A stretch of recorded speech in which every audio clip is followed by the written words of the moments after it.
Fozil qori Yosin o'g'lilari shunday yozganlar. Kim bekordin o'zgaga ko'p otsa la'nat toshini, la'nati qaytkay o'ziga, ham yegay o'z boshini. Kim birov tuzun ichib unga xiyonat aylasa, ko'r qilur bergan tuzi, ham oqizur ko'z yoshini.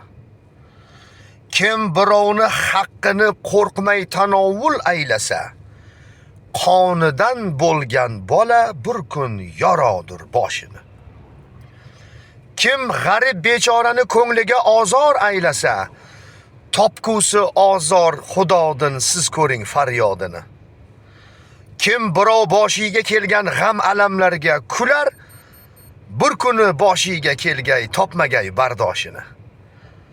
Fozilo bu dunyoda hech kimsaga qilma hukm, har na kelsa boshiga ko'rgusidir qilmishini. Salomat bo'linglar.